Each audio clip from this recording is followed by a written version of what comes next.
Court में सुनवाई हुई भ्रष्टाचार के मामले में और फरियादी मुजम्मिल को जुडिशियल कस्टडी में भेजा गया है। वहीं आरोपी राजेंद्र विजय और सीता लक्ष्मी को पुलिस कस्टडी दी। 2 दिसंबर तक इनको पुलिस रिमांड पर भेजा गया है। सीबीआई केस के मामले में आगे की पूछताछ अब करेगी दोनों आरोपियों से। इनकम टैक्स अपील ट्रिब्यूनल में ये केस में राहत देने के बदले पैसे के लेन देन का पूरा मामला है। शशि मोहन हमारे सहयोगी हमारे साथ जुड़ गए हैं। शशि, सीबीआई कोर्ट में भ्रष्टाचार के मामले पर सुनवाई हुई। 2 आरोपियों को पुलिस कस्टडी में भेजा गया है। फरियादी मुजम्मिल को जुडिशियल कस्टडी में भेजा गया है। क्या कुछ अपडेट है? अब सीबीआई इस केस में आगे पूछताछ करेगी दोनों आरोपियों से।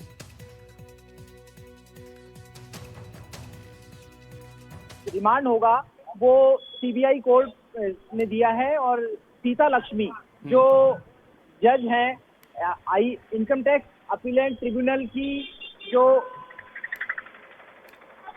आपको आवाज मिल रही है? जी जी बिल्कुल बिल्कुल बिल्कुल, आप बोलते रहिए। जो इनकम टैक्स अपीलेंट ट्रिब्यूनल की मेंबर थी सीता लक्ष्मी, है राजेंद्र विजयवर्गीय, जो कोटा की फर्म की तरफ से पेश हुए थे, जिनके पास से कैश भी बरामद हुआ है। उन दोनों को पुलिस रिमांड पे भेजा गया है 2 दिसंबर तक। और जो मुजम्मिल था, जो इस मामले में फरियादी था, यानी अपीलेंट ट्रिब्यूनल में जो फरियादी के रूप में पेश हुआ था, उससे कोई पूछताछ होना पुलिस नहीं मान रही है, कोर्ट नहीं मान रही है, और ऐसे में उसको जुडिशियल कस्टडी में भेज दिया गया है। और ये पूरा मामला स्टेप बाय स्टेप चलता है। अब आगे हो सकता है वो बेल के लिए एप्लीकेशन लगाएंगे, लेकिन इस मामले में आप गंभीरता देखिए कि चेन्नई से वकीलों की टीम आई थी। तकरीबन 7 से 8 वकील ऐसे थे जो चेन्नई से आए थे, और जो एस सीता लक्ष्मी है इस ट्रिब्यूनल की मेंबर, उनकी तरफ से पैरवी करने के लिए आए थे, क्योंकि ये चेन्नई मूल की हैं। और बताया जा रहा है कथित रूप से, हम इस बारे में दावे से कुछ नहीं कह सकते, कि इनके परिवार में कोई सदस्य हैं जो हाईकोर्ट जज के रूप में एलिवेट हो सकते हैं जल्द, और उससे पहले ये केस हो जाना, गंभीरता इस चीज की है। परिवार के कुछ सदस्य भी मिले सीता लक्ष्मी से, संभवतः उनकी पुत्री थी, हमने जानने की कोशिश की, लेकिन परिवार बात नहीं कर रहा था। इसके साथ में इस केस में एक पहलू और जुड़ा, जब राजेंद्र विजय की नजदीकी महिला परिजन, कुछ लोगों का ये कहना था कि वो उनकी पत्नी है संभवतः, हालांकि उन्होंने कुछ कहा नहीं। हमने उनसे नाम जानने की कोशिश की, उनका ऐतराज जानने की कोशिश की, लेकिन मीडिया को धमकाने की कोशिश इस रूप में हो रही थी कि आप खबर ना दिखाएं, आपको पता नहीं है क्या तथ्य है, जबकि मीडिया केवल वही तथ्य दिखा रहा है जो इस एफआईआर में है। और उसके बाद में जब उनसे पक्ष जानने की कोशिश की गई, तो उन्होंने कैमरे पर भी कुछ भी कहने से बचने की कोशिश की। सीनियर एडवोकेट एस होरा जो अपीयर हुए थे एस सीता लक्ष्मी की तरफ से, उनकी गाड़ी में बैठ करके चली गई वो। हमने एडवोकेट एस होरा से भी कहा कि इनका पक्ष जानना चाहते हैं, तो उन्होंने कहा अगर इनकी इच्छा होंगी तो बोलेंगी, लेकिन आरोप लगाना आसान था। और दूसरी तरफ जो एस सीता लक्ष्मी से अभी और पूछताछ हो सकती है, उनके पास से जो पैसा बरामद हुआ, उनकी गाड़ी से जो पैसा बरामद हुआ, वो पैसा कहां से आया, इससे पहले के केसेस में क्या पैसा हुआ है। दरअसल ये माना जा रहा है कि जो इनकम टैक्स अपीलेंट ट्रिब्यूनल में पिछले कुछ समय एस सीता लक्ष्मी के रहते जो केसेस आए, उनमें 90% केस ऐसे थे जो याचिकाकर्ता, यानी जो रिलीफ लेने वाला असेसी टैक्स पेयर था, उसके पक्ष में गए। और इन फैसलों के ऊपर सवाल इसलिए उठ रहे हैं क्योंकि 90% फैसले सरकार के खिलाफ चले जाना, इनकम टैक्स ऑफिसर्स जो असेसमेंट करते हैं उसके ऊपर भी सवाल उठाता है कि वो आखिर असेसमेंट किस आधार पर होता है। तो ये पहलू ऐसे हैं जिनको नजरअंदाज नहीं किया जा सकता। इसलिए पब्लिक प्रोसिक्यूटर का कहना था कि कुछ और पूछताछ करनी है, कि किसी और मामले में भी ये चीज आई है क्या। साथ में जो केसी मीना असिस्टेंट रजिस्ट्रार थे, उनको क्यों छोड़ दिया गया, ये एडवोकेट राजेंद्र विजय जो इस मामले में आरोपी हैं, उनके वकील ने, जो हिमांशु अग्निहोत्री थे, उन्होंने पूछा कि पहले जो केसी मीना है जो असिस्टेंट रजिस्ट्रार हैं, उनसे पूछताछ भी की और उनको छोड़ भी दिया, उनको कस्टडी में नहीं लिया। इस तरह के कुछ आरोप हैं। और जो पैसा लेने की बात आई, पहले जो मेहरवाल हैं, मिस सुहासिनी मेहरवाल जो सीए हैं, उनसे 1.25 लाख रुपए कैश लेने की बात आई। उसके बाद में एक जगह से 30 लाख रुपया मिलता है घर से, और आरोपी राजेंद्र विजय के घर से कैश मिलता है बड़ी मात्रा में।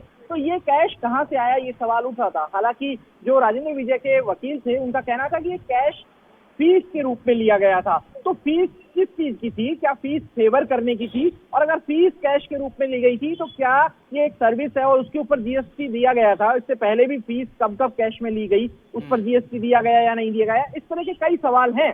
लेकिन सवाल वो हैं जो जवाब मांग रहे हैं, उनका जवाब नहीं मिलेगा। बिल्कुल, सवाल बहुत है शशि। एक और चीज जानना चाहूंगा कि सीबीआई अब इन दोनों से पूछताछ करेगी, क्या और भी लोग रडार में हैं सीबीआई के? ये जो पूरा मामला है उसमें और भी लोग सीबीआई के रडार में हैं।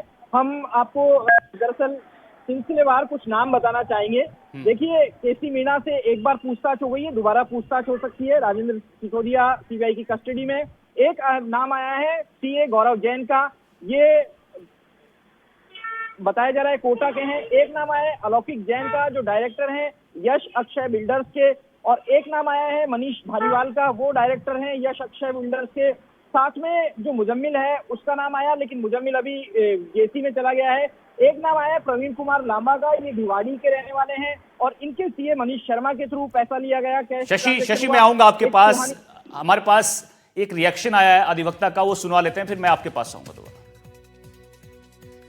आपके वकील को कोई रिलीफ मिला? आपके वकील को आपके मेरे वकील राजेंद्र सिसोदिया हैं, जिनको अब 2 तारीख तक की पीसी मिली है।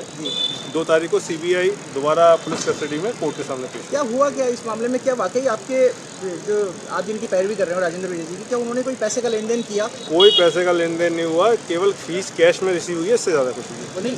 देखिए, इस तरीके से जो इन लोगों ने मामला बनाया है, ये मामले में समस्या थोड़ी है, ना तो कोई ट्रैप है, सारा इनका ही प्रोसेस है, और इन्होंने अपने प्रोसेस पे ही कोई भी ना इंडिपेंडेंट विटनेस, ना कोई ट्रांसक्रिप्ट, ना कुछ, केवल अपना कुछ और इन्वेस्टिगेशन कर रहे हैं। उसमें जब वहाँ कुछ नहीं मिला तो उन्होंने किसी और को ऐड कर दिया। ये जहाँ तक मैं मुजम्मिल की बात कर सकता हूँ, मैं उसको डिफेंड कर रहा हूँ, मैं उसका वकील हूँ, मैं ये बता सकता हूँ, वो केस से भी दिख रहा है, इनकी खुद के उससे दिख रहा है कि उसको वो एक कंप्लेनेंट है खुद, और उसको इसके अंदर इन्वॉल्व कर दिया। अभी के लिए तो मैं इतना ही बता सकता हूँ, फिर आगे जैसे केस चलेगा। ITIT एक्ट का चल रहा था, परिवादी नहीं, वो तो खुद इस केस में परिवादी, उसका तो खुद का केस चल रहा था, और फिर उसको इसके अंदर इन्वॉल्व कर दिया। तो ये चीज़ अभी के लिए मैं इतना बता सकता हूँ, फिर अपना आगे। ठीक है शशि, आप नाम गिना रहे थे, क्योंकि वकीलों का कहना है कि मुजम्मिल कंप्लेंट करने वाला है, उसको जुडिशियल कस्टडी में भेजा। आप कुछ नाम गिना रहे थे जो सीबीआई की रडार पर लोग हैं, आप कंटिन्यू करिए। देखिए, जो ये FIR है, ये सीबीआई की तरफ से दर्ज की गई RC/JAI 2025 A0015।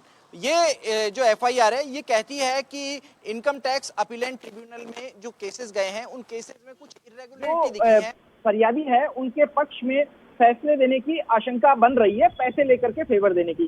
तो इस पूरे मामले में जो FIR दर्ज हुई, उस FIR में राजेंद्र सिसोदिया का नाम है, जो अभी सीबीआई की कस्टडी में है। केसी मीणा जो असिस्टेंट रजिस्ट्रार थे, उनका नाम था, उनसे एक बार की पूछताछ हो चुकी है, दोबारा पूछताछ हो सकती है। गौरव जैन है, इसमें सीए हैं, बताया जा रहा है कोटा के रहने वाले हैं। अलौकिक जैन है, वो डायरेक्टर हैं यश अक्षय बिल्डर्स के। इसमें साथ में मनीष धारीवाल का नाम आया है, ये कोटा के रहने वाले हैं और डायरेक्टर हैं। और प्रवीण कुमार लांबा का भी नाम आया है, उनसे भी पूछताछ और अरेस्ट अभी हो सकती है, वो भिवाड़ी के रहने वाले हैं। मनीष शर्मा सीए हैं, जिनके थ्रू ये 1.25 लाख रुपए जो बिल्कुल ये लंबी लिस्ट है जिनसे पूछताछ हो रही है या आगे हो सकती है, जो लोग सीबीआई की रडार पर है। बहुत बहुत शुक्रिया आपका इस जानकारी के लिए शशि।